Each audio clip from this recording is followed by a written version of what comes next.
As most of you probably know, at the end of 2017, I'd finished the year at $500,000 in revenue, but I hated what I was doing and I gave it all up. Well, I found myself about $40,000 in debt after taxes, expenses kept adding up, and I started the Video 4X Effect. We started a brand new program. I didn't know what I was doing, but I knew I needed help. And that is when I hired my integrator. And today, my integrator, Taylor Cooper, is coming on the podcast to retell the history of what we did and how you might be able to do the same thing. So keep on listening. Hi, I'm Brandon Lucero, and you're about to experience the new way to thrive in business, entrepreneurship, and life by leaning into who you are, what you love, and standing up for what you want to create. Get ready, because this is where we go against the grain, say no to outdated society norms, and we say yes to change in order to create a happier, more fulfilled world. Welcome to the New Generation Entrepreneur Podcast. Hey everyone, welcome back to the New Generation Entrepreneur Podcast. Today we have an amazing episode because we have an amazing guest. We're making history here today. It took me a long time to get Miss Taylor Cooper onto the podcast, who is our Integrator CEO, basically the person that runs the business for us. And she's been here from day one of the Video 4X Effect. So when I was, well, first of all, welcome. Thank you. It's just going to go on, tell a story, not even give you a chance to talk. I just sit here the whole time, quiet. So when I was at the end of 2017, when I was $40,000 in debt, most of you probably know the story. You know the story. Jim told me, well, where are you going to be in a year? And I said, $1 million business. And he's like, well, what do you need to do? And I said, I need to hire a project manager. And so Adam, my brother, introduced you to me, or me to you, and you became the quote unquote project manager. And the rest was history. But I want to kind of tell that story and talk about how we've built this from basically $40,000 in debt from an idea to a multi-million-dollar business with, I think, 10 employees now, team of 10. Yeah, plus or minus. Yeah. So I guess let's just start off from the beginning of like how we went from basically $40,000 in debt to a multi-million-dollar business.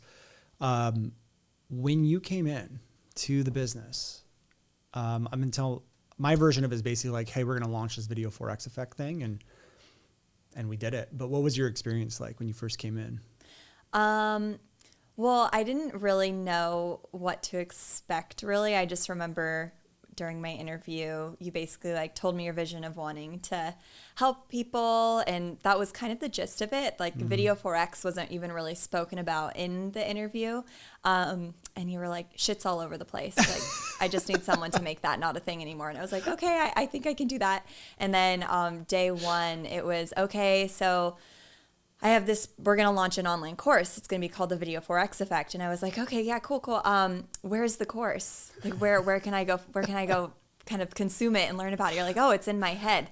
I was like, oh, okay.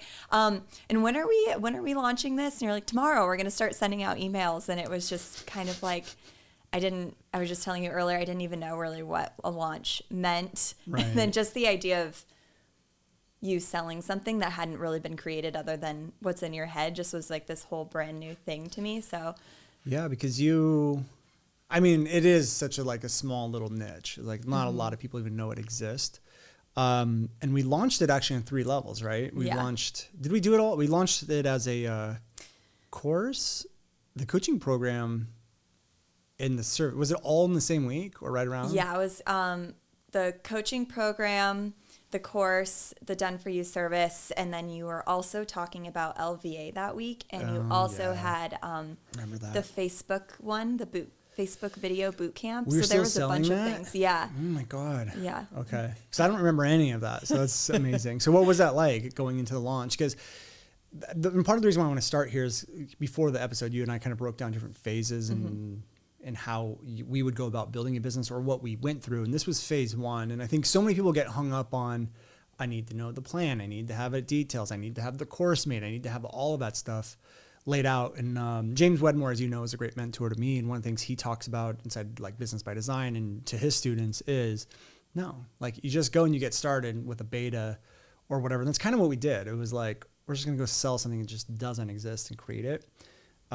So how was it launching all of those at the same time? I remember there's a lot of wine and pizza. Yeah. Late nights involved. Yeah, I think you know, it was that where it was my first week, and so I didn't really know what to expect, and I didn't have like set expectations, but I think it spoke a lot to you because you did kind of just set that tone on this is what we're doing, and you had this confidence that it was going to work. So it wasn't like I was like, crap, like I just got a job with a guy who like has this not real course in his head and we're selling it. It was just like, okay, he seems really confident, like he seems like he's done this before. So it was pretty easy to follow. There was just a lot of guessing on my part too, because I had never done anything like that, and I was just focusing on the things that I did know how to do. I'm like, okay, Taylor, like you can send an email. So right. Well, correct me if I'm wrong, but I think the way we did it in the beginning, because we also get a lot of questions like, how do you build a team and how do you train? And it was like, I believe the process and what we did was like, I kind of just did it with you or gave like a quick instructions. You just kind of like hopped into it. Is that pretty much what we did to like onboard you? Because there was definitely nothing. I didn't even know what an onboarding process existed when we hired you. Yeah. So there was basically like, hey, we're going to do this. I'm going to show you what to do. And then you just follow it. Is that what we did? Yeah. So there was two different parts. My first week when we launched all of that, it was just emails. There wasn't even a sales page. It literally was like emails to a checkout, and then I would respond to them saying, hey, and then it was all these pre-scheduled calls, and I would send them the recordings and all, or not the recordings, but the registration and stuff. And then we launched it kind of for real, I think a couple months later. And that's when we were like sitting down, building out the sales page, and you were kind of teaching me all of that. And once the beta started happening, I was uploading everything into Kajabi and putting in the descriptions and stuff. So because of that, it was just kind of like nothing was there, and we got to build it all out. So it was really easy to learn because there wasn't anything to tell. You just had to just do it, which I think advantageous. I think, well, exactly. Because I think a lot of people get hung up on, well, I can't hire anyone because I don't have a system. I don't have an onboarding process. I don't have whatever. And I think you can create that with the person you hire. Yeah. And the same with the course. You can create the course as you sell it, or you can sell it and then you can create it as you go. And that's very much, I think, for the first 6 months of the business, it was very much like, let's just create everything as we go. Yeah. And it was a big cluster F. And I remember, and you get your first taste of the visionary. I remember in the interview, I'm like, we're going to be a $5 million business this year. You remember that? Yeah. You're like, okay, sign me up. We are still not hit it. We haven't hit that yet. Maybe this year, who knows? You said we're projected to do 5 million. That was the total visionary math. It was like, all right, here's what's going to happen. And then I remember when we sold the mentorship. No, it was coaching. It was what do we call it back then? Level up effect coaching. And that was basically teaching people how to get video working inside their business. Yes, that's what the whole thing started out as. And it started off. We launched it as a beta. We launched the coaching program, and then we brought on clients. Did we bring on clients like right off the bat? Do you remember? Yes. So we closed Caitlin. I started like mid-April. We closed Caitlin end of April. We started her beginning of May. End of April, beginning of May. And what time did you come on it? April 17th or something. So we had onboarded our first client, who, by the way, was with us for like 3 years. That first week. Okay. How was it as the integrator, working from a course to a service and a coaching program all at the same time? Like from an organizational standpoint, was that just a lot? It was a lot, but I don't know. I feel like you're always going to be served exactly what you can handle. So it was definitely like a lot at the time, but then it was never so much where I'm like, this is getting out of control. It was having that much thrown at me at the very beginning was actually probably for the best, because it just forced me to learn faster than I would have if it was just a course, or if there was an onboarding process, which is lovely to have, obviously, and stuff, especially when like you can just throw someone in today in our business. They wouldn't do well. There's too much, but it was overwhelming. And I was looking at like the past pictures that I had of our Blackboard, and it would literally be like done for you service and a little description of what the done for you service was. So I could remember the names, and then the coaching program, what the coaching program was, the names, and then the beta. Cause we only had like, I think in total, probably 30 people within the first 2 months. In the coaching program? In Video 4X coaching program. Oh, and a combination of everything. Yeah, so there wasn't a ton of people to keep track of. And because there wasn't a system, I had to keep track of them all kind of like manually at the time. I remember that we had the whiteboard. We had like, especially in the done for you service, because those were great because I think the retainers were like $5,000 or $10,000 at the time. And we had a whole list of like leads, and we'd cross them off and move them around and all this stuff. I remember the glass black whiteboards that we had. It was amazing. And that's kind of what phase one was. And I would say some of the highlights there is like, we didn't have every detail. We didn't know how things were going to look.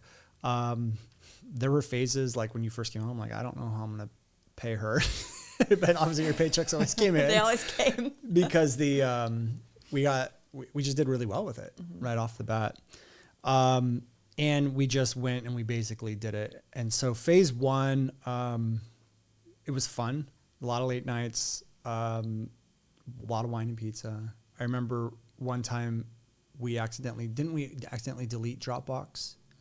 Something happened with Dropbox where it was like everything was gone one day. Days. And it was like we'd only been working together for like a month. And then we were working really hard and we came in and I think it was one of the editors had accidentally deleted our entire Dropbox. And I remember looking at your face and you sat down and I was like, so our Dropbox is gone. You're like, what do you mean? I'm like, everything's gone. And the look on your face was just like, all right, well, I'm going to pack up my bags and head out of here because I don't know what we're going to do. That was not what you want to hear. But no, your attitude about it was always like, if it's something you can't control, it's just like, well, just like laugh it off or we'll just handle it. And it was easier to follow. Yeah.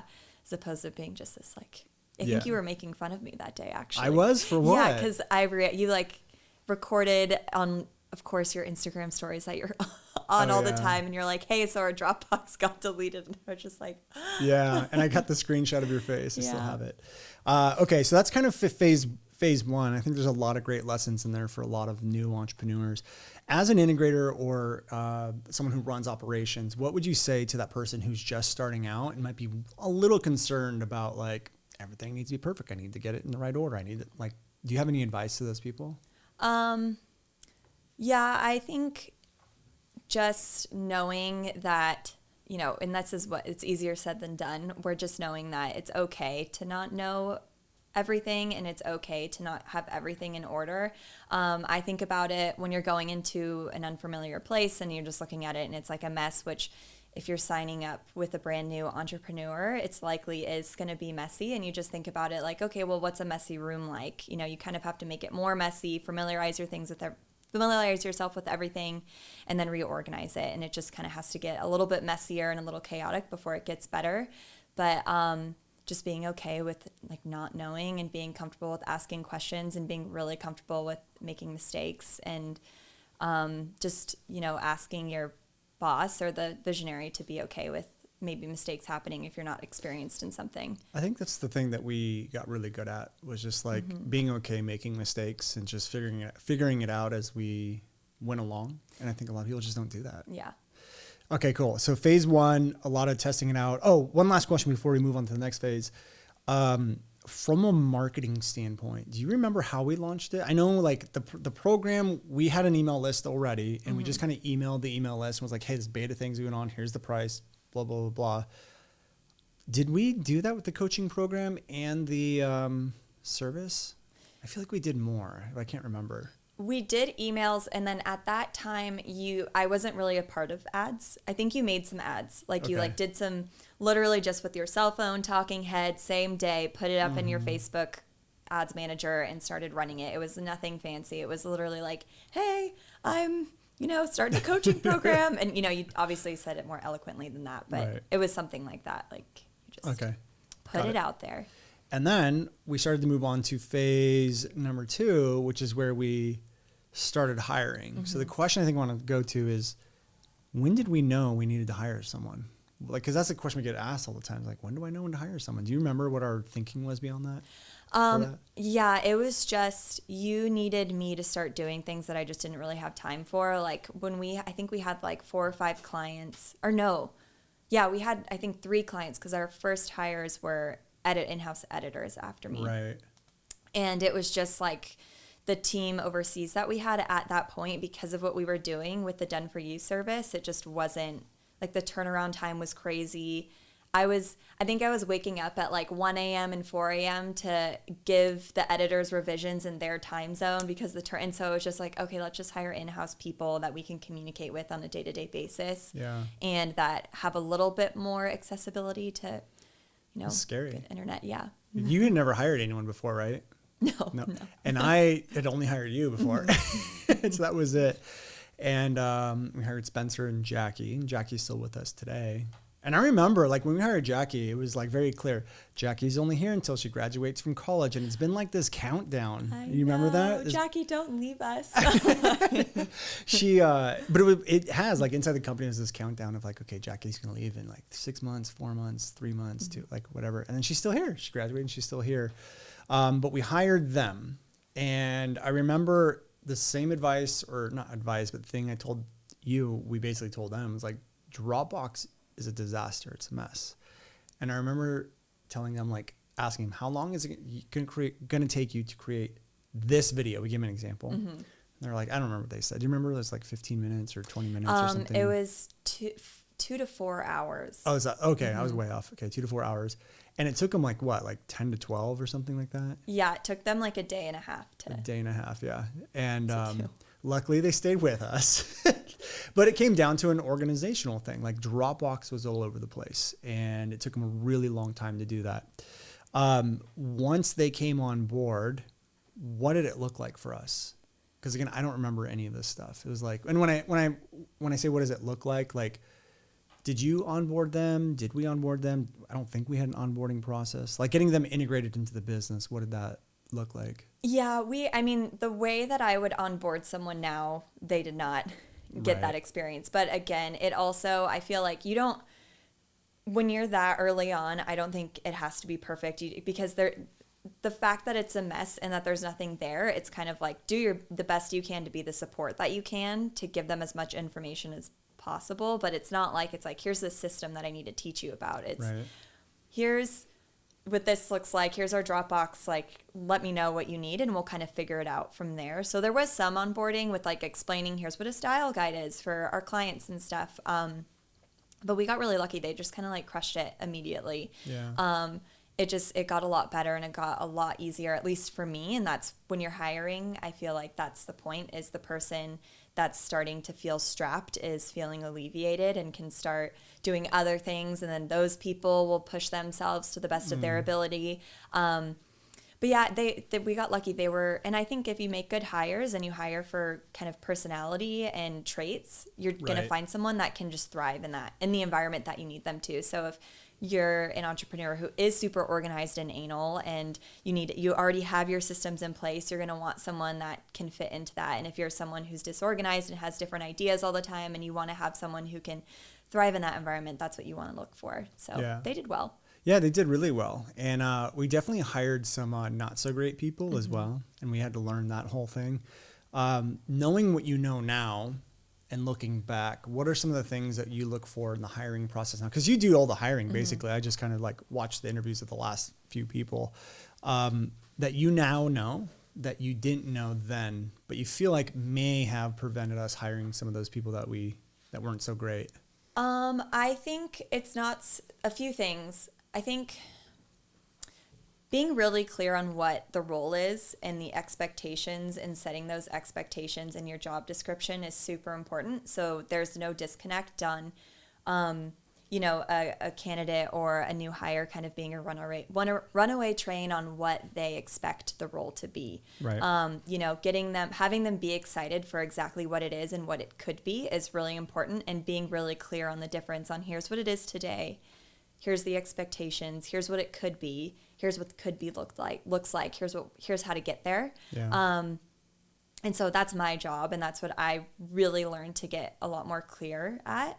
And then for what I look for in someone isn't so much like, yeah, I have 10 years experience in what you're talking about. I almost don't really care about that. Yeah. Like, I want someone to be really excited about what the role is. I want them to be really excited about the company. I want them to see this company as what I saw it as, which is an opportunity, not like, I don't know, not like a 9 to 5 that you clock in and you're just you're trying to just climb a ladder, or you're trying to just make more money, or those are all important things, obviously, but just being like, wow, this is really cool what they're doing here, or wow, this is ground floor. This is incredible. And so really looking for that type of attitude. And you can see that when like you're interviewing someone and they send you a follow-up email, or you can see that when you're looking through applications and they write a cover letter and then they message you on Indeed and they're like, hey, I just want to double check and make sure you saw my cover letter. Or you email them for an interview and then they follow up, and it's kind of that entire experience. You can tell like, wow, this person really wants the job, versus you interview someone and they're like, yeah, no, I'm really qualified. Here's why. And it's, you don't really hear from them. Well, it's showing their personality traits already, right from the interview. And I want to go back to the point you made, is like, sometimes you're not really looking for people that have like that 10 years experience. And that's always been really important to me.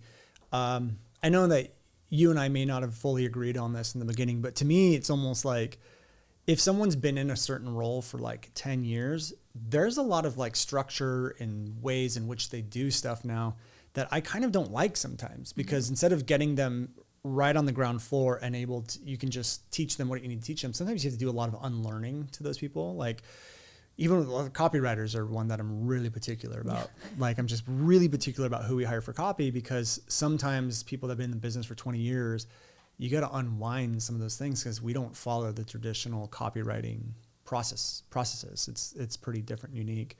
And another thing that you talked about is that we do now, which I don't think we ever did back then. And I'm not going to say his name, but you're going to know exactly who I'm talking about. The first person we hired to handle the posting for our clients. Remember that? And one of the things we do now that we didn't do then is like you said, we got very clear on everyone's roles and responsibilities, but we also now incorporate KPIs to measure how well they're doing, which we didn't do. And I remember he just showed up and it was like, hey, you're supposed to post for this person, and it needs to be done today. And that's really all you had to do today. And it's 10 minutes left in the day. So you're going to do that? And he's like, yeah, I guess. You know what I'm talking about, right? I know. Yeah. Yep.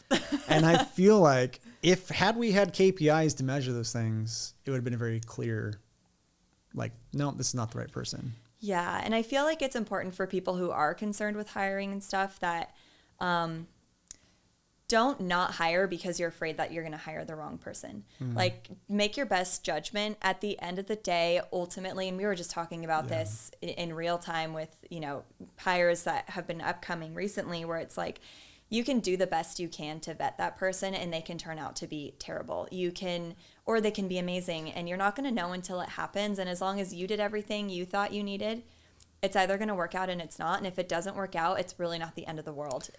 You learn so much from it anyway. So exactly. And like we talked about James earlier, but James also is someone who's really helped me with that hiring process, and like even just team building. And one of the things he talks about is, as the leader, and I feel like in the beginning I didn't do this very, very well. As a leader, I kind of wanted to be more of liked and make a really cool, fun environment, instead of like setting the tone of like, here's what the standard is, and people will either mold to that standard or they leave, either they quit or they get fired. And and this was not your responsibility, it's my responsibility, but I don't think I did that very well probably the first year. Like we had people on for way too long, and we had a lot of crazy things happen with employees in the beginning, which we don't have to get into. But okay, so phase one is, just to recap, kind of like that building phase, I would say, to get the momentum. And this is like making sure things don't have to be perfect. You don't need to know exactly what you're doing, as long as you have like a blueprint or some guidance in some way.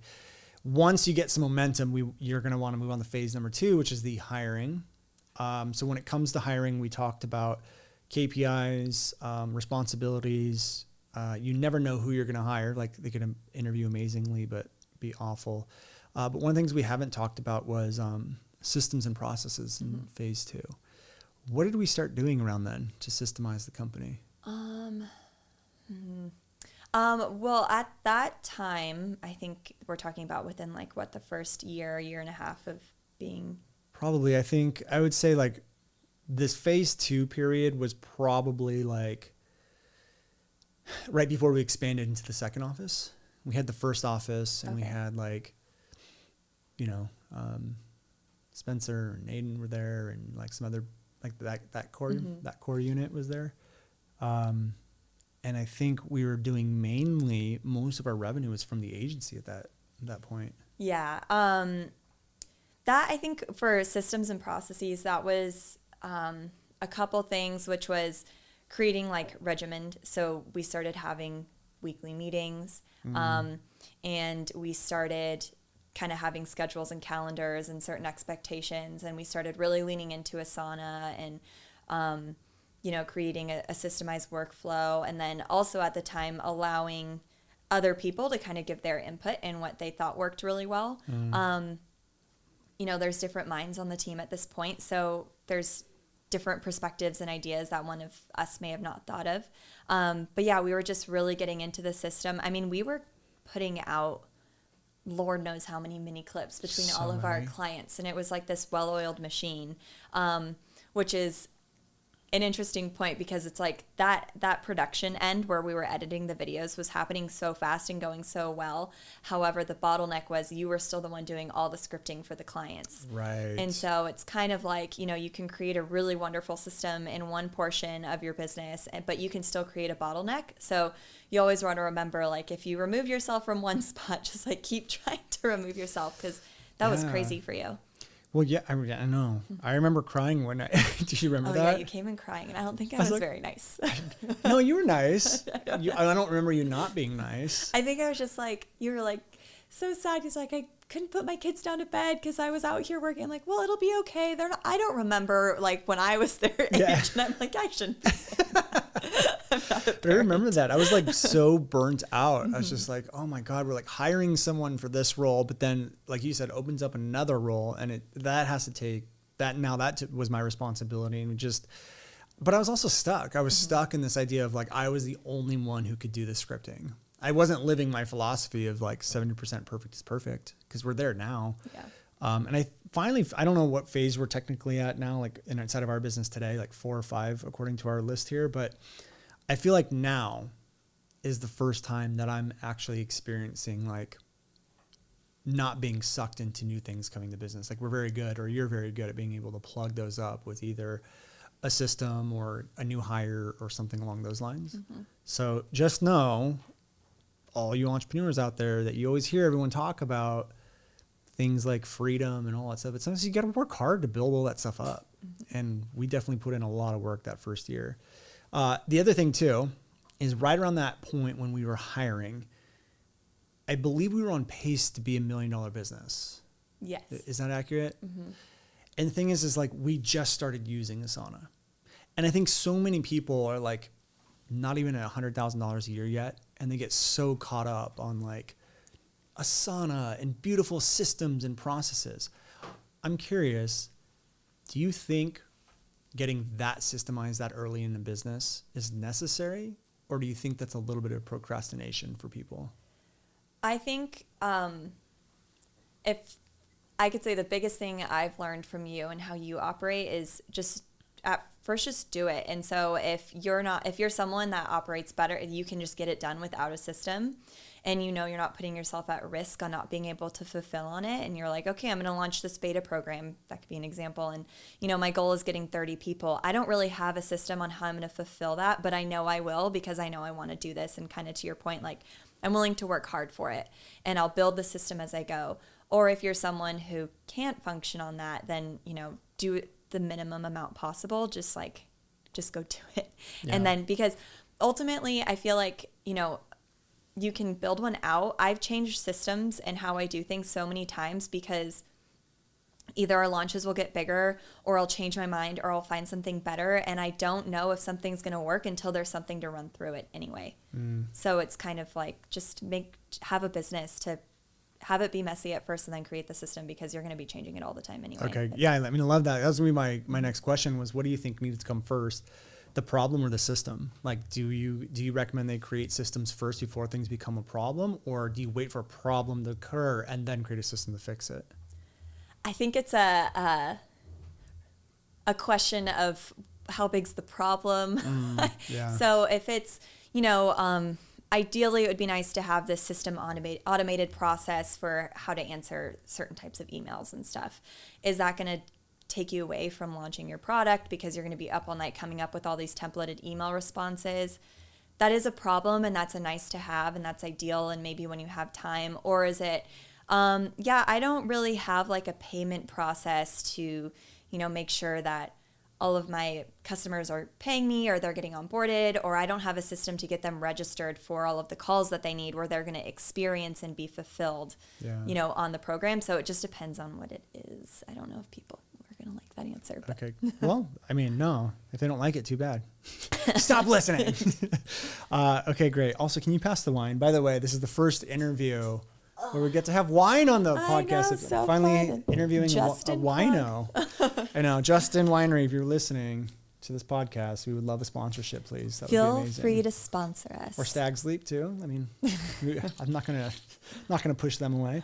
Okay, cool. So phase 2, just to kind of recap, I think phase 1, we went from $40,000 in debt, just Taylor and I, to, I think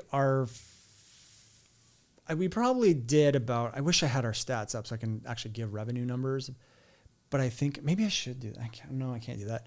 I think the first couple months we were at like 20,000, then maybe 30,000, 35, 40,000, somewhere in there. Month 1, I think we brought in 45,000. 45, yeah. Okay.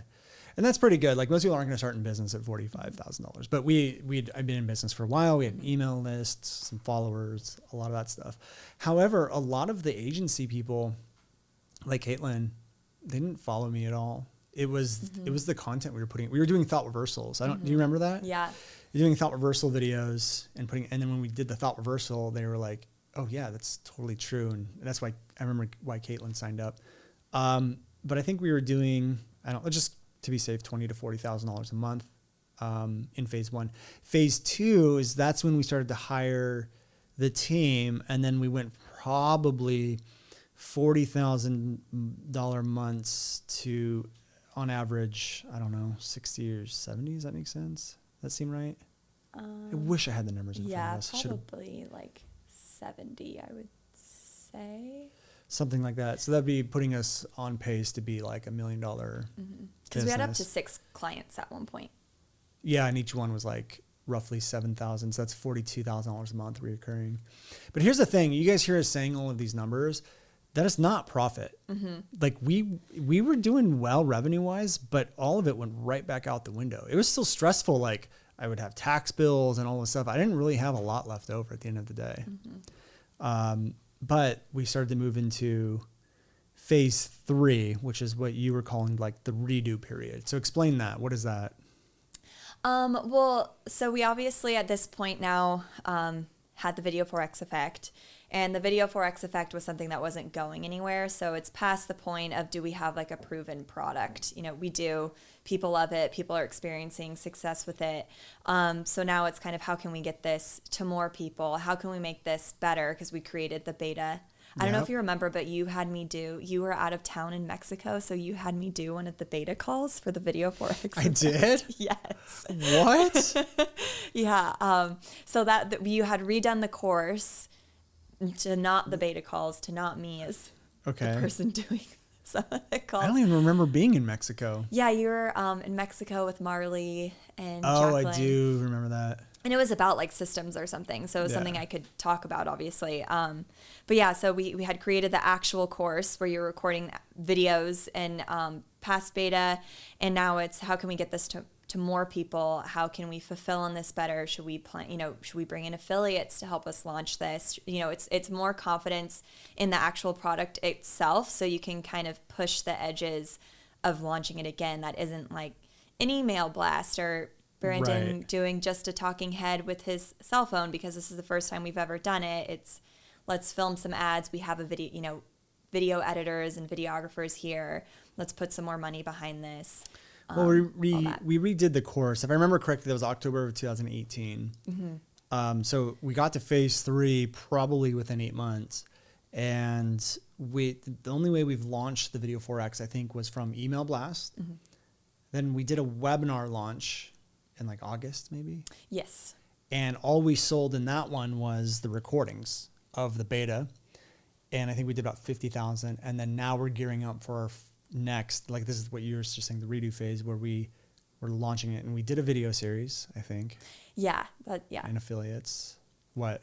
Yeah, that the video series, I don't know how I left that part out because that was like such a big thing. You had to split the video series and we redid the course because it wasn't just 11. It wasn't 11 videos anymore. That's what the course was at that point. For the first 8 months, we went from we built out $1 million course-based business with 11 videos as the course, right? It was like 11 1-hour-long videos, and we did really well with it. What was your experience like heading into that launch? Gosh, I'm trying to remember. I don't really remember that launch where I think it was James and Jim that were a part of that launch, correct? And Carrie Green. Oh yeah. It was, I think launching is a really interesting journey for you and me because I think that was interestingly the thing I think you had the hardest time letting go. So I was still more like holding down the fort with Done For You service. Right. And like, I think I was writing some emails for you at that point. And then I was also playing the role. We didn't have a customer success person at that point. So I was dealing with the students. So launching was still kind of this thing where I was almost more of like an assistant role for you at that time than I was like any type of launch coordinator or manager or anything like that, which I think was perfect because I got introduced to things. Well, it's been our style. That's how we, you got trained, and then eventually I would probably hang on a little bit too long, and then you would take over. But yes, we did that launch, and I had never done a video series launch before. That was like my first one too. So I remember we did that. But something I realized while you were talking is like, we had Carrie as an affiliate, but I started to realize the service that we had. Although, because we talked for years about how to get rid of the service, we eventually brought in Matt.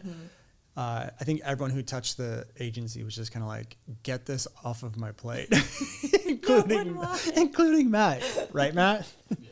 Matt's like, F this. I want to work inside the brand with you guys. But it had an amazing thing. Agency had amazing benefits to it. One of them was that's how we got a lot of the affiliates. So people look at us and like, how do you get Carrie Green or like James or Caitlin? Because Caitlin promoted too. Not a big push, but she doesn't promote anyone ever. And she did like an email blast and stuff. But it was because we built relationships through the agency. That's how we did it. That was like, it was a great networking tool essentially because we worked with a lot of people. Stacy and Robin and Rick. Yeah. Oh yeah, we worked with Rick for a while. Yeah. A lot of those people. Okay. So I want to talk about phase 3. We're calling it the redo period and redo it all. Did we redo more than the course back then at that point? 2019, you started redoing the course. So you created the course and then you did a new version that was released in 2020. And I think the creation of that started in 2019. I think 2021 is the first year that there won't be a brand new Video Forex Effect version, but I know that there's talks for 2022. Yep, there will be. We need to redo it. Okay, so we did that launch. It was around October, and I think we did about $400,000 in revenue after affiliate payouts and ad spend and stuff. I don't know, we maybe profited $100,000, $200,000 or something. So I feel like we went into, I'm going to say dark period, but that's a little dramatic. You know what I'm talking about, right? I was going to call it the flop. The flop. Okay, go ahead. Tell me about the flop. Are you talking about the second launch? Yeah. Yep. Yeah, I feel so. At least from my perspective, you had that launch. I think did $420,000, which for within a year's time, the first time we did it did $40,000. That's an incredible leap. Yeah, 10x. Yeah. So I think our expectations were there, which is appropriate to have. I don't think you should ever think that you're going to go backwards. And then we started to do a launch that we were planning for in July that year. And May, June, July, I think we even ended up pushing it back because it just wasn't doing well. And it was just one of those things where I feel like we just started off with the wrong intentions. We didn't have the right energy and enthusiasm behind it. And we were really fixated on the revenue number versus like the impact and just the whole collective of it and like the experience of the launch and zooming in on certain phases and just being like, oh yeah, we want to do another 400,000. And when you think like that, you're not thinking in a way that's going to get you 400,000. Right, exactly. And I think that's one of the reasons why you and I work so well together is we're both on the same page of where energy, intentions, manifestation all need to be in alignment. And when we look back on that launch, at least I can only speak from my intention. My intention, like you said, was like, how much money are we going to make? And we're going to make so much money. If our last launch did 400, we're going to just spend more on ads, and we're going to do this because we're the shit. We got it all figured out. You know, we did it. We made it. So we got this. And we didn't change anything. We used the same series, the same emails, the same ads. Everything was the same. And there's one rule. I mean, you brought a lot into the company, but the biggest thing for me that I feel like we've embraced that's really been beneficial is you've always said, when you do something, you want to change like 2 or 3 major things. Not any more than that, because then you can't measure it. 3's even pushing it. 3's even pushing it. Yeah. But 2 or 3, like, and that's what we should have done. We didn't do that. We did 0. And we went in, I think we spent like $60,000 in ads, and we did, was it 180,000 in revenue? Yeah. But only 60,000 of that was collected, which means I spent 60, I made 60, and we had the rest of it on payment plans and stuff like that. But most people are going to listen to that and go like, yeah, I would be happy to do that, Brandon. What are you complaining for? It's like, well, guys, we're in phase 3 of this journey. We have a staff, we have a team, we have an office. My expenses were more than what that payment was going to be. So that was rough. From the integrator standpoint, what was your experience like going through that?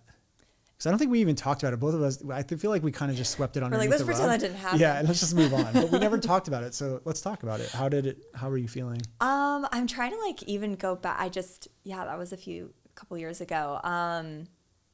I just remember it just not feeling right.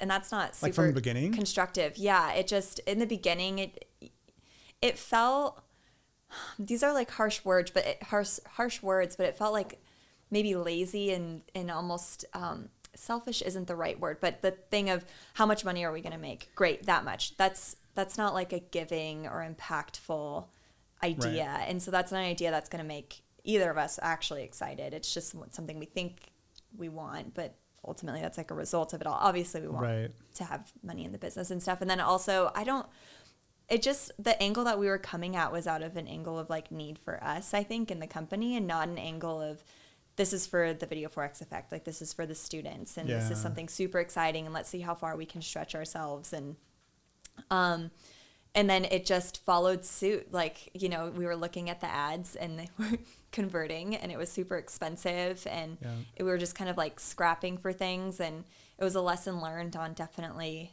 don't just think rinsing and repeating is taking the same kind of structure and runway and format that you've built out through doing it so many times. Like we've added to our runway throughout the years, where it's like, okay, here's an objection we came across. Let's do a training on that. And okay, now we've learned that we should have this much time for a video series versus this length. And it's all very intentional, and it's making sure that the people we're trying to reach are receiving it in a beneficial way, not in, so we can have more money in our pocket, which I think is like, I don't know. That was my biggest lesson. There's a little arrogance there, like at least on my end. It's just kind of like, oh, we did it. We're effing awesome. We're going to just do it again. It's going to be amazing. But it also neglects evolution. Like James will tell us, or he's told me so many times, like, or his students, is like, success is a crappy teacher. Mm-hmm. And we had a major success, and we're just like, cool. We got a level of comfortability. For me, a certain level of arrogance. And it was like the intention was off. Like you said, my intention was not like, how do we serve the students and even people that come into the launch and don't buy? How do we make sure we serve them better? It was just like, nah, this works. This makes us money. Let's do it again so we can make some more money. Like, that's at least in our business, our field, and our industry, and even off of our values, it's not even aligned. Nothing was aligned. And we definitely, we got our butt slapped a little bit. We got our hands slapped. It was good for us, by the launch gods. Yeah, it was great. And I'm trying to remember all of where we were in business, because from that point, we went on again to launch it, I think, or we didn't. We didn't launch it again for a while. I think we focused mainly on building out the agency, right? Then we focused on the agency, and then we launched it in. Now we're in then it would be March. That was in 2019. Yeah, I don't think we launched it for the rest of the year. No, we didn't. I think we were just kind of like, all right, well, let's focus on this thing because it's making us money, which was the agency. And that got really, really time consuming and a lot. And I don't think you or me really knew what to do. Yeah. And so we brought on Matt. We both just look over Matt. and Q and Matt. And I remember he came on as a consultant and came out for a week. And then I just begged him for a really long time to come into the company and take over the agency. And I don't think it was until Matt came on that we actually launched it again. Is that right? Yeah, I think so. And then that was 2020? 2020. Yeah, because 2020, that's when we started launching in March, if I remember correctly. Yeah. Okay, that makes a lot of sense. But now we're moving into what we would call phase 4, which is, and just to recap for everyone, phase 1 is kind of like, just go out and freaking do it. We didn't know what we were doing. Taylor didn't know what she was doing. I had never led anyone before. I was never a boss before, but we did it, and we did it fine. And then we started hiring, and we started to build out some systems, some processes, things like that. But then now is like once the betas all got done, so like we launched the beta on all levels, and then we went back and redid it and relaunched it, and it was like, phew, next new level. And I think so many people try to go right to phase 3, like let's get it perfect, let's get it all dialed in and launched. Like, no, you got to learn. Phase 4 was when we really leaned into delegating, building out systems, teams, stuff like that. So what did it look like building out the team at that point? We're in 2020. I guess. Okay. I mean, let's just say like after that failed launch, we definitely started hiring more at some point, and we started firing too. Yeah, we did a big let go of team, and then we started bringing on new people, and that was a thing where we stopped hiring for the agency really. Matt took over more of that and was really handling what the agency was. And then I just directed my focus towards, okay, we need someone for, social media, or we need someone for student success, and hiring more for the Video 4X effect specifically. And for listeners that are wanting help with hiring, we always divide it between after the sale and before the sale. And so even at the time, though, now that's what we hired for. Just recently, we hired someone for after the sale, a student success coordinator, and we hired someone for before the sale, a social media coordinator. But at the time, that wasn't such a clear line for us. We just hired an office admin, I think, which was Emily. Right. And what if you're not quite there yet, just hiring something a little bit more vague is fine, as long as it's still clear on expectations, where it could go and all of that. But you can allow your team to really pick where they thrive. So Emily really loved working with the students, and Brittany started out at the agency. Brittany started at the agency too. Yeah. And that's the thing is like when you were talking about hiring people, and you just never know. Like someone can have an amazing interview and be a really crappy employee, and vice versa. The same thing goes with where they're going to thrive. Like you might, because we originally hired Brittany to be a part of the agency. She's an assistant to the agency or something, some help with the posting like an or something. Intern for posting. Intern. And then now she's like managing our podcast. And I was like, what? Hi, Brittany. Hey, Brittany. And she's killing it. She's doing amazingly. And I think, again, refer it back to James because he's been a mentor of mine, but I remember him saying something like, if a flower doesn't grow, you don't blame the flower, you blame the environment. And I remember that, like, if you have good people and you have someone with like great values and work ethic and they care about the business, it might be worth it. Like if they're not doing great in the specific role, to look at like, where do they want to be? Yeah. Because they could thrive there. And we definitely learned that lesson a few times, I feel. Brittany being one. I was even Matt. I know he's here. It's a little awkward because he's sitting right there, like filming us. But I was even with Matt. Like he didn't want to be in the agency. He wanted to be with us and the brand. Because we almost had two separate companies at the time. It was like a little bit of a battle. Like, oh, you're part of the agency. You go to that side of the office. Don't look at us. But he wanted to be in here. And ever since, we've kind of killed off the agency, which, by the way, I haven't told the podcast or anyone in the audience. We've killed off the agency. We'll save that for another episode as to why. And we brought him in. He's been thriving. Jackie's been thriving. The agency, our content has too, since our videos, like, it just has contributed to all of the results that we've seen with the course, because we put actual like passionate people who again care. Yeah. And that's the thing too, is like the agency was great. It played its role.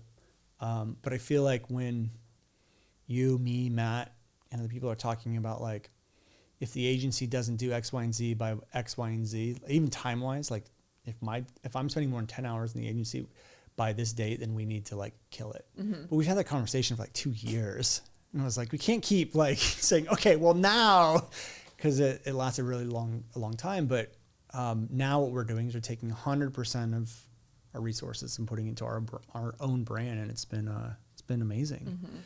Mm-hmm. Okay, so let's move back to you in phase 4 and building out systems and processes.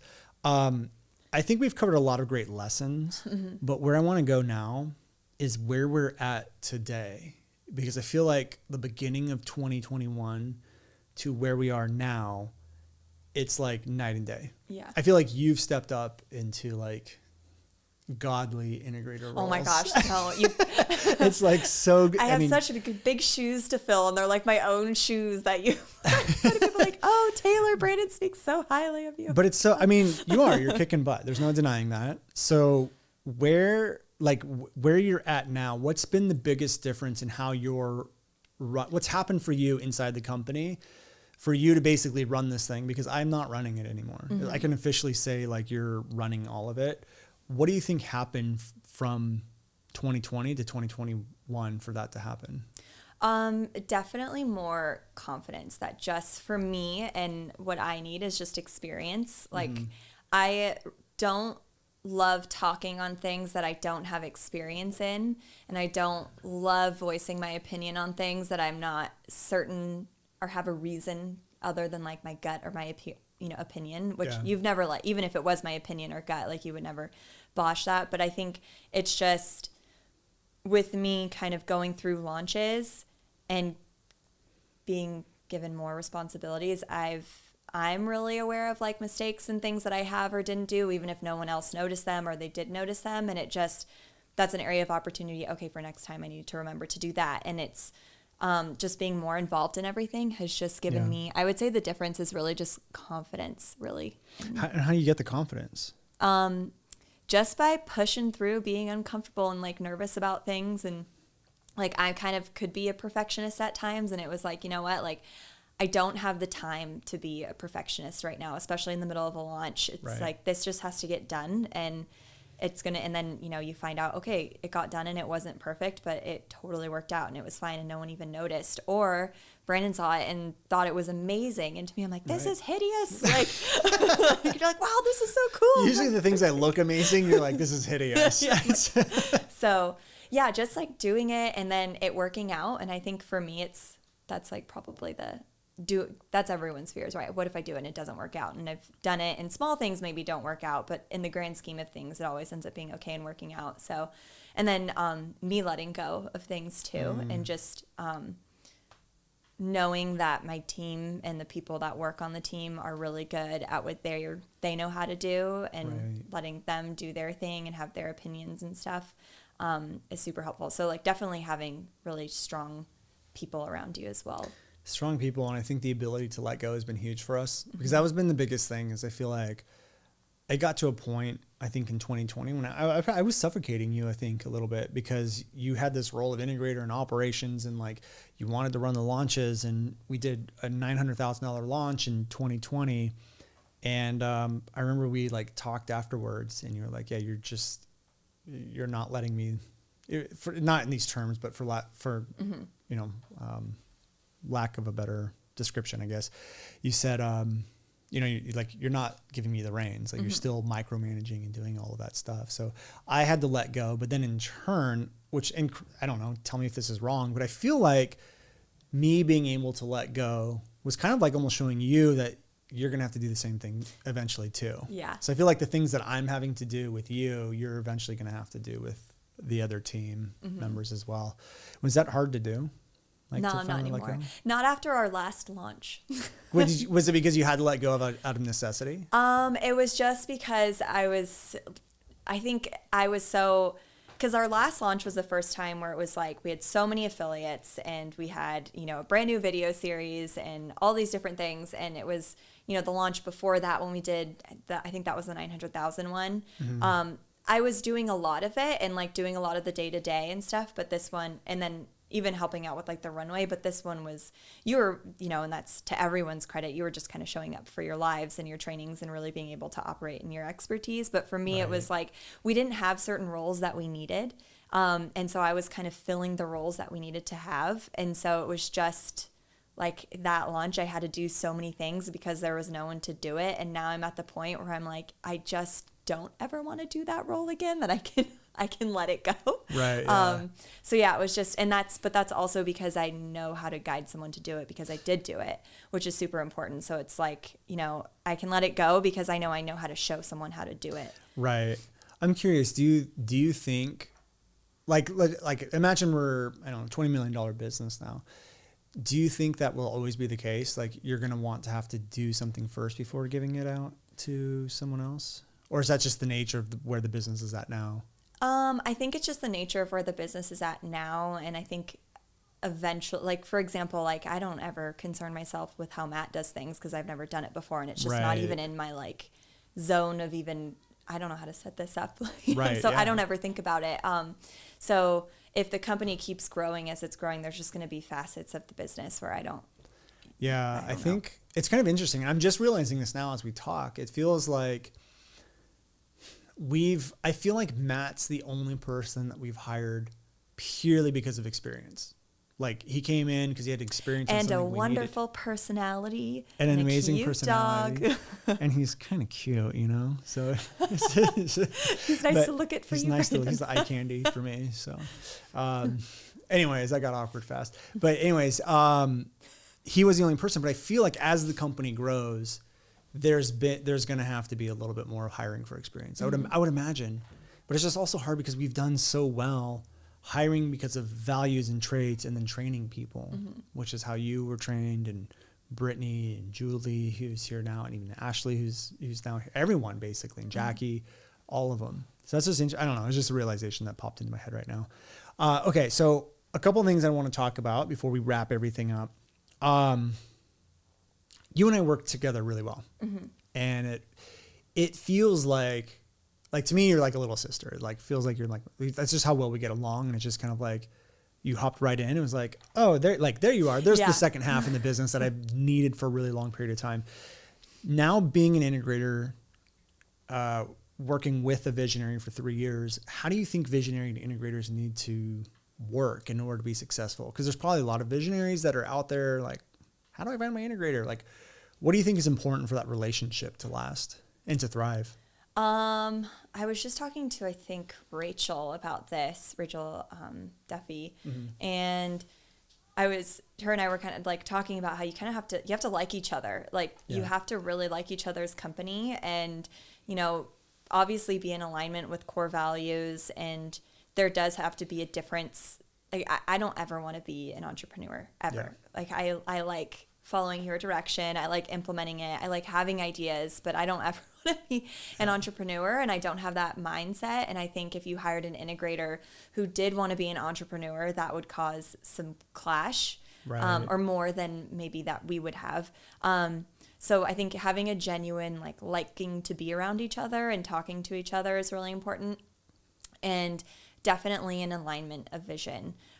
During my interview, I think, you can correct me if I'm wrong, but one of the things that stood out, and you've told me this a couple times, that stood out was that one of my core values and your big, what's your purpose in life question. And I just want to help people. Ultimately, right. It doesn't have to be in this crazy grand scheme way, or it could be, but I just want to be a part of making people's lives better. And that's really what I feel like I'm here to do. Right. And that aligns with, I didn't know it I didn't know you, right. But that aligns with who you are so much. And I think that's really important. You need to have those foundations. Yeah. I mean, I would agree 100%. Cause you're spending so much time together. As a working relationship though, what needs to be there? Transparency. You definitely can't be afraid to come to each other, and, communicate, and, vulnerable, a level of vulnerability, being able to express concerns or worries, or, even if I was like, hey, Brandon, I really, really don't like managing team you know, and just me being able to come to you with something like that would be a huge problem if I hate managing team. But to be in a space where I feel like I could say that to you, I think is really important. And for you to be able to come to me, hey, Taylor, you've been kind of falling flat on managing the team. Like you can't have those honesty barriers. And transparency. Yeah. Yeah. I think that's what we've done a really good job of having those tough conversations. Well, I'd say tough for most people. For us, it's just a normal conversation. It's just like, I'm just laid out on the table, but I don't feel like either one of us reacts really like bad. Like, it's not like, oh my God, are you kidding me? Like, what? You should do it. And like, no, it's always like, okay, great. Let's like figure out a solution. Yeah. Which is really good. For me, I feel like we've both changed a lot over the last 3 years. For me, what do you think the biggest thing I had to change or let go of in order to be a great visionary, or at least get me to where I am today? Like, what's been the biggest thing you're like, or even pet peeve of mine that you're just like, you need to change that now? Let me get out my list. No, I'm just kidding. I feel like you have done a really great job of transitioning, because you were a business owner by yourself for like years, right? And being able to go from making all the decisions on your own, having your own opinions. I think it's been a slowly evolving thing, so it wasn't like all of a sudden it was a light switch, but you're really great at allowing everyone to express their ideas and collaborate and take them in and be like, that's a really good idea. Let's try that. Or even if you don't even think it's something that we need, I don't know if we need that, but let's try it and see. Like, just allowing everyone on the team to be able to have opinions and a voice when it's your business and your livelihood and ultimately like your, baby. I know your business isn't supposed to be your baby, but No, I know what you mean. But yeah, being able to do that. So. Yeah. Is that something do you think I always had that ability? Like, I always did that from day one, or is that something that I had to learn how to do? I think you've always had that ability. I think there was like a control, but just based on, I really need this to work. So we need to do it the way that I know that it's going to work, or that I'm pretty sure it's going to work, before it's okay for everyone who hasn't done this. It was fair to be, but you could have just as easily continued that thought today. Yeah. No, I can see that. And when it comes to leadership, like for anyone out there who's just kind of like just starting out, not even at their first $100,000 yet, kind of wanting to hire a team, as a lead, like, what do you think are the best qualities a leader can have in order to grow a business? Because I mean, just in general, I don't even just mean visionary, like, you're a leader on the team, you lead people. Like, what are those qualities that you think would be really good? I think having humility is really important. And also expressing your genuine care and interest in the people that are working with you is really important. And then, I think it's easy to lead when things are going really well. Yeah. And, it's just like a relationship where it's easy to be in a really positive, and it's easy to say my relationship is going well when there's not any hiccups and bumps in the road. And so really any type of dynamic between two people or a group of people is exposed when there's problems or when there's hurdles. And so let's say someone on your team isn't performing to the best of their ability or is making mistakes, being able to communicate that in a way, which I haven't perfected, this is what I would try and strive for, is communicate it in a way that's constructive but not discouraging. Yep. Like, if someone made the same mistake 3 times, like, that's obviously, okay, this is now a problem, but how do we address the problem without that person being like, F Taylor, like, she was so rude about that. She doesn't know that at home I'm dealing with this, and this, giving people kind of a chance to. Gotcha. That makes a lot of sense. I got some rapid fire questions for you. Oh no, I was driving like, if I get rapid fire questions, I don't know. These don't need to be 1-word answers. I'm going to do some of the typical ones we have on the podcast, but I'm going to start off with this one. What are the biggest lessons you've learned in growing a multi-million-dollar company with me that you've like learned now that you had no idea about when you first got started? What would some of those be? Like, all of them. I just have never done any of this before. So I don't know. I guess biggest lesson that I've learned, I mean, communicating is with people in a professional work environment is a really big one. And that's one that I feel like I'm just going to always be learning. Yep. And I know this is a tough one. I kind of put you on the spot. Normally when this is going to be something you're going to want to reflect on. Yeah. But I feel like there's been so many just lessons that you've learned, like everything from hiring to marketing to growing. Yeah. Like launching, I guess, is like the biggest thing I think I've ever learned. I mean, especially since we have like 3 new hires. Yeah. Just like talking, I didn't know any of this 3 years ago. Everything that's coming out of my mouth in these Zoom meetings, I'm like, I didn't know any of this 3 years ago. Yeah. And so that's what I'm like, literally everything. Well, I think too, is like going to that, I think one of the biggest lessons that we've learned is I think so many people hire for specific skills, and there's jobs that need specific skills. If you're hiring graphic artists, you need someone that is an actual good graphic artist. But I feel like one of the lessons that I personally learned that I know I would assume you would agree with was just hiring a lot of based off of values, like not necessarily skills has been a huge thing for us unless we have a role that is like needs that specific skill. Yeah. I would say that's pretty big. Okay. If anything else comes to mind, let me know, but I have some more questions. Ready? Okay. Ready. Do you make more decisions as the integrator in this business with your head or your heart? Head. Really? Mm-hmm. Okay. Elaborate.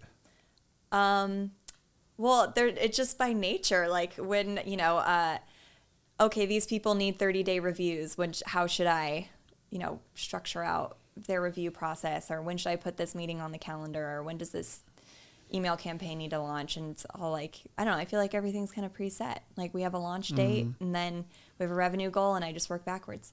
Okay. Yeah. Makes sense. Do you think entrepreneurship should be taught in schools? Yes. Why?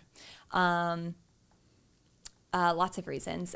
One of them is that I think entrepreneurship is a really amazing avenue for a career and for your life. And I know it's, I guess, thought of as a risk, and in a way it is, but so is, trying to go to school for 8 years and rack up lots of debt, and maybe you don't get hired for a while. Who knows? So it's kind of the same in terms of risk. So it's a really great opportunity, and I'm really big into critical thinking and proactive mindset, and I think it's the biggest lesson for critical thinking and proactive mindset. Can we talk about that real quick, the proactive thing? Because I feel like that's a very huge thing that you've incorporated into the business that I had no idea about. So elaborate why that's so, talk about why that's so important, having that with employees. Yeah. So I always say, what I always tell people when they first start is being proactive versus reactive. And so it's a core value for the company now, where it's, instead of reacting to things that happen, or reacting to what I told you to do or what your upcoming project is, be proactive. Like, let's say I put you into an Asana board and here's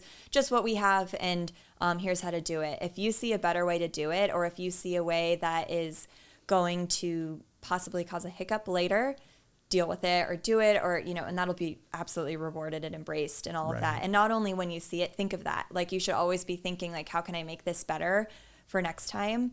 How can I prevent things from happening, or how can I create something that'll make that task or that project just 10 times better? We shouldn't always just be reacting to the way things are. I love that. I in simple terms, I call it the to-do list creator versus the to-do list doer. Okay. What is one of the most pivotal moments in your life that basically changed everything? Like, I ask entrepreneurs this, and it's like, what moment in your entrepreneurial journey was that pivotal moment? But do you have one of your just life in general? Yeah. It's just always going to be the PCT. Yeah. What is that? The Pacific Crest Trail. Yep. And I backpacked for just about 900 miles. But I was planning to do 2,400. I just got 2 stress fractures, so I had to get off the trail. But it was, How long were you on the trail for? 2 months. 2 months. A little over 2 months. But I was 20. I think I was 19 when I decided to do it, and I had never backpacked in my life. I was just like, I know I'm going to really like this. And everyone's like, this is dumb. Like, you've never backpacked. So far, no, I'm really going to like this. And I took a quarter off college, and same thing, like, that's dumb. Don't do that. that you have to finish college. And I was like, I am going to finish college. I'm a quarter ahead anyway, like, you know, and do it later. And I'm like, later gets harder because there's more responsibilities pile on. And then I did it, and there was just a ton of lessons in just having a dirt trail and everything on your back for 2 months. And just the way that you interact with people and the way that you think and the way that you appreciate things is just completely different. And I definitely hold on to it today. But then also it was just kind of like, you know, I shouldn't listen to people's advice all the time, because every time someone, you know, my mom was obviously very encouraging the whole time, but like outsiders giving their opinion, it was like, that's dumb, and it's just like, okay. Well, it's the external world. Yeah, exactly. Don't listen to it. You got to see the external world and how powerful it could be or can't be inside of your life. So I love that. Okay, ready for this one? Yeah. Oh, Are you sure? Oh, God, I don't know. What is the most annoying trait of mine? Oh, gosh.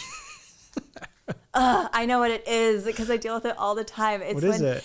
You will slack me 10 minutes before there's a meeting or something you're supposed to do, and you're like, I can't do it. Like, I'm doing X, Y, and Z. And I'm like, well, it's been on your calendar for a month. Like, I only look at my calendar before I go to bed. Then why are you telling me 10 minutes before it's going to happen? And then we have to replan everything. I didn't even know it did that. Okay, well, great. I'm glad we're open about this, so I can change it. Okay, great. I do that, though. I do look at my calendar the day before usually. Well, here's what happens. I'm just going to be honest with you. Here's what happens. I look at my calendar the night before, and I'm like, okay, here's everything on my calendar. Here's what in my head, I'm like, I get an expectation what the day is going to look like. But then during the day, I get things from the team, or sometimes I have to write copy on something real quick or do whatever. And that doesn't fit into my brain of what I had to do today. So sometimes I'm like, I just can't do this other thing. So not an excuse, more of like, it's not that big of a deal. Here's what's going on in my head. Well, I would say if that's the most annoying trait of mine, I feel like we got a pretty good thing going. Yeah, no, it's not bad. That's good. Not a can of worms by any means. Okay. How long do you think you and I are going to work together for? I don't know. I don't picture us not working together. Interesting. You're like, what if you were just like, I don't know, 30 days, I was thinking about putting in my notice on the podcast. I thought that would help with the download rate. Well, actually, it would have been smart. You probably would have gotten a lot of job offers. This is my interview, actually. Awesome. Okay, that's all I had. Is there anything that we feel like we didn't cover that would be great for a new-ish entrepreneur, like someone under $250,000 a year growing their business that we haven't talked about? I think the only thing that I could probably think of is, I know we talk about just doing it. I think that was a really big theme, and it's kind of coupled. I guess it's a two-parter where obviously just do it if you have something that you're actually passionate about and excited about, and you know how you want to help people. Don't do it with something like, oh, that's a good idea, that's going to make me $1 million. Just doing it isn't going to work unless it's really connected with your deeper purpose. I think that's why the Video 4X effect works so well, because it was connected with the deeper purpose of yours. And then second, if you are at $250,000 with something or a little less and it's working but you hate it, you're not stuck in it. Because I think the agency was where it was making us money and it was doing well and there was benefits to it, but we had to drop her off. Yeah, we did. I mean, it was great because it allowed us to test the Video 4X. It allowed us to network really well. And it brought in consistent revenue as you build a company, which was always good. But it definitely, and just to give people a little idea, we dropped the agency heading into 2021. In 2020, we did $2 million in revenue. I would say the agency was maybe $500,000 or $600,000 of that. So you're talking 25 to 30% of your revenue is just gone pretty much overnight. But after the first quarter of this year, we're on pace to do 3 to maybe 4 million. Not 5 million when I first. Who knows? We have some more launches. Who knows? But we're still waiting for that $5 million year. That was supposed to be the first year. We're still waiting. We're still waiting for that. And the last thing that I'll say, is there anything else you want to add? That is it. Okay. The last thing I will say is that the biggest thing that you've taught me, there's a lot of lessons that you've taught me, but I think the biggest one is just how important an operations person is inside the business. Because you always hear it Visionary integrator. Ooh, I just spilled wine. Good thing you drank most of it. Yeah, I did drink most of it. It's important, get that operations person. But the thing that I'm experiencing this year is like, my role is content creation. It's working with the students. It's literally doing the things that I love inside the company, which makes me love being a business owner, because the first year of growing this thing out, it was tough. It was like, I mean, late nights, long hours. You saw me crying. My wife saw me crying. It was really tough. And you do have to go through those moments. But if you can hire the person or find that partner to do the operations like you have for me, I guarantee you guys will be able to grow your business a lot faster, but you just enjoy the work so much more. And so keep that in mind, as you need an operations person inside of a business. I will never start another business without an operations person. Just no way. So, and you gave me that gift, so I'm so grateful for that. So Taylor, thank you for being on the podcast. You're welcome. If all of you guys love this episode, tag us and let us know, and maybe Taylor can come on to another episode. It took me a year to get her on for one episode, but if you guys love her, tag us, let us know, send her 1.5 million DMs so she'll come back on, and that's it, I guess. We'll see you guys on the next episode. Thank you. Hey guys, thank you so much for checking out another episode of the New Generation Entrepreneur Podcast. If you enjoyed this episode, go below, hit the subscribe button, and make sure you click on that bell icon and get notified every time we drop a new episode. Now, if you're looking for the show notes, we have them linked underneath this video, as well as our social media handles and some links to free training and offers that we drop from time to time to help you guys even further. So go check those out if you're interested, and thank you so much for tuning in to the New Generation Entrepreneur Podcast.